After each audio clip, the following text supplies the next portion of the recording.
I'm honored today to be joined by Pastor Mark Biltz, who is the founder of El Shaddai Ministries in Washington State.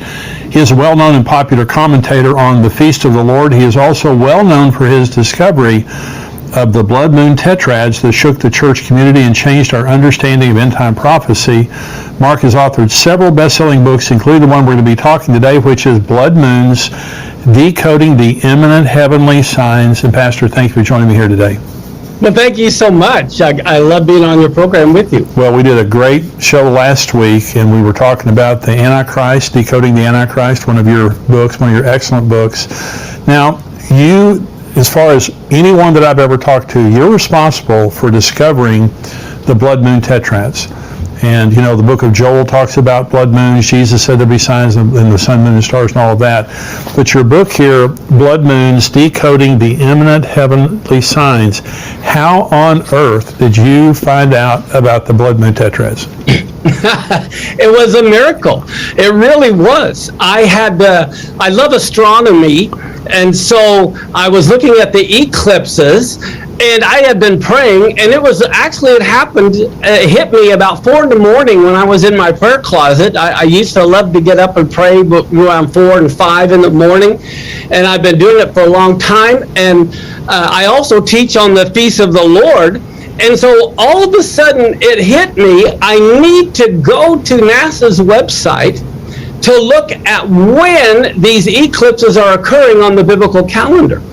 Because in Genesis 1:14, many people misunderstand that verse, which is so significant. When we think of why did God create the sun and the moon, we think it was for light. But the Bible says the number one reason, go and look in Genesis 1:14, he created the sun and the moon for signs. And then it says for seasons. Well, the problem is English. When we read the word season, we think of winter, spring, summer, or fall. But that Hebrew word doesn't mean that. As a matter of fact, in Leviticus 23, when it talks about the feast of the Lord, that word feast, what do we think of when we think of feast? We think of food. Well, it's the same Hebrew word. So how can that Hebrew word, the same one, be translated as food here and winter in Genesis? It doesn't mean either one. It literally means an appointed time. That's why the biblical calendar for the Jewish people was based on the new moon, because it's on the new moon is the only time you can have a solar eclipse. And that's why the feasts like Passover and Tabernacles are on a full moon, because you can only have a lunar eclipse on a full moon. So God's calendar isn't the Muslim calendar, the Gregorian calendar, it's the biblical calendar. And so I made that connection, and then I go back and I look, and you wouldn't believe it. The first blood moon happened on Passover. The next one was on Tabernacles. And there was a solar eclipse on Rosh Hashanah, for heaven's sake, 2 weeks before the other lunar eclipse. And then in the next year, there also was a total lunar eclipse on Passover and Tabernacles. And I just was so shocked. I thought, well, how often does that happen? And I looked, and the time it happened before was 1967 and 68 when Israel captured Jerusalem. And the time before that was when Israel became a nation, 1949, 1950. And the time before that was 1492 when all the Jews were kicked out of Spain.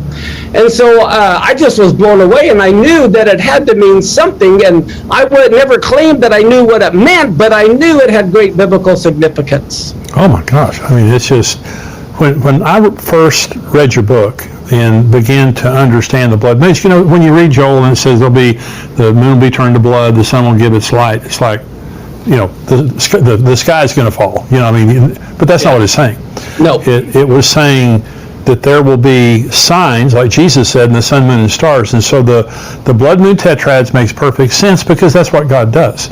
You know, exactly. I mean, and he's so orderly, he's so predictable in that sense.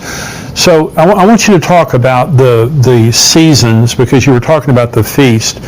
Now, one of the things that you teach that is so fascinating is on the Feast of Israel. Okay, so you believe that the Feast of Israel, 7 feasts, 4 in the spring, 3 in the fall, you believe that's a prophetic grid. You believe that that's a prophetic statement about the future, right? You are exactly right. In Revelation, it talks about those written in the book of the Lamb who's been slain from the foundation of the world, not 2,000 years ago. That means the slaying of the Passover lamb was from the very beginning, from the foundation of the world. As a matter of fact, what I believe the Father said is, look, I'm going to send my son to die. I'm going to determine what day he's going to die. I'm going to determine what time he's going to die. As a matter of fact, I'm going to determine what songs will be sung at his funeral. Wow. This is why 1,000 years before Jesus came, King David wrote the funeral hymns that would be sung on the day Yeshua died, because every Passover they sing the Psalms, the Hallel. As a matter of fact, many of your listeners know that they sang a hymn and went over to the Mount of Olives out on that night.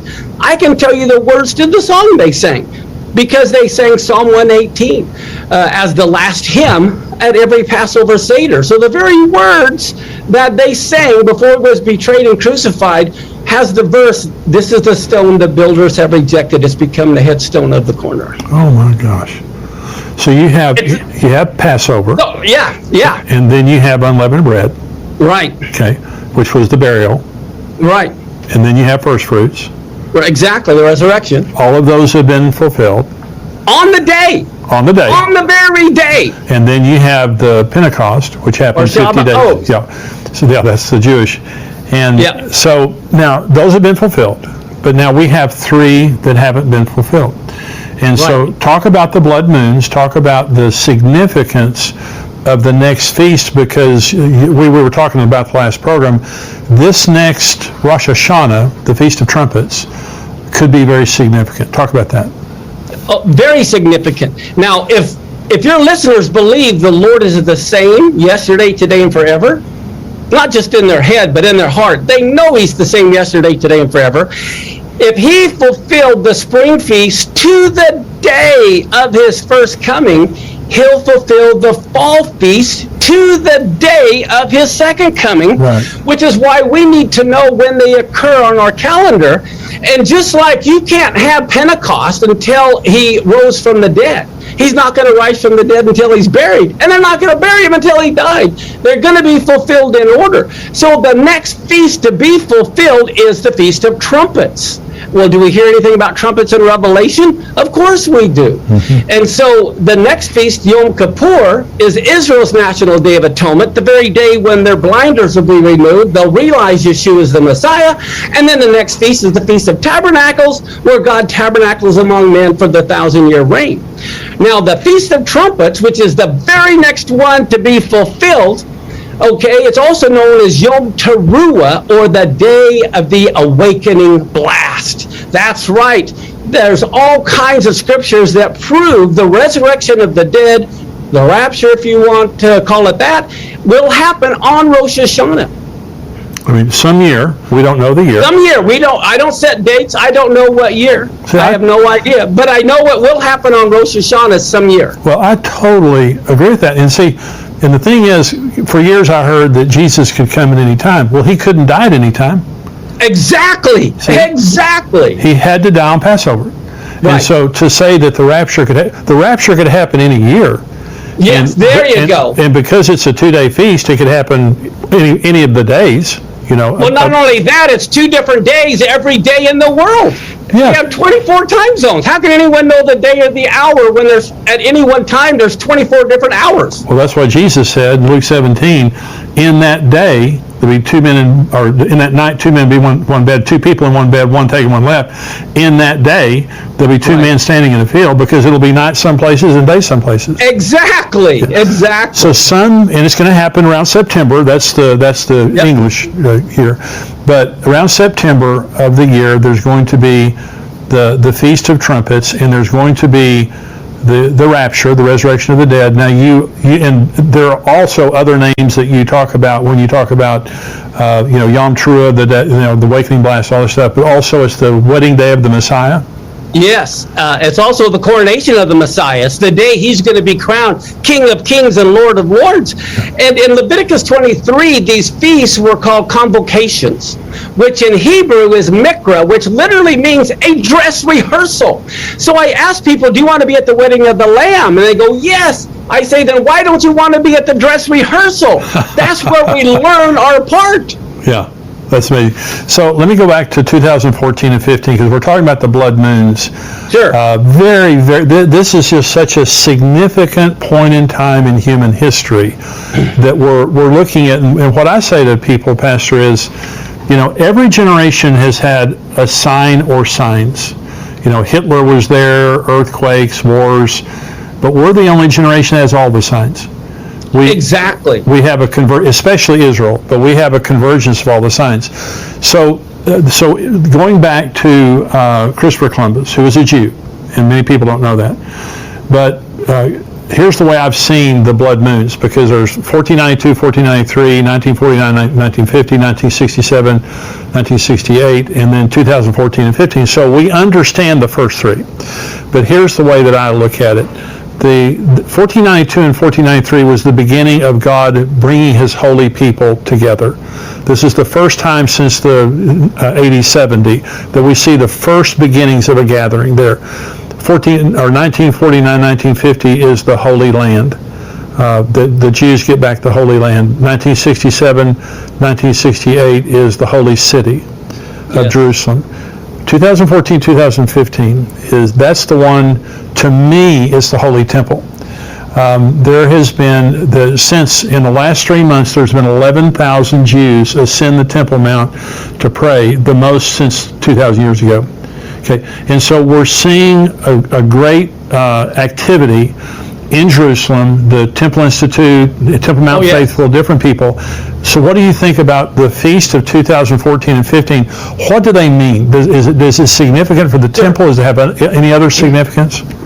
I think it definitely could be temple related. The way I look at it from hindsight, I did mention this back then as well. But if you remember Joseph's dream, and Joseph was a type of the Messiah, there was 7 years of plenty followed by the 7 years of famine. I believe the 2014-2015 lunar tetrad was a warning of the 7-year cycle. When it ended, we would begin the 7-year famine or tribulation, which is why 2022 is so significant. Okay, so the Shemitahs, and if you wouldn't mind talking about it again, so this is a Shemitah year that we're in right now. Yes. Now, when we say 2021, 2022, the Jewish year begins, and their civil year begins the Rosh Hashanah. Yes. In September. Yes. Okay, so their new year began in September, and so now between now and next September, this is a Shemitah year. This is the 7th year.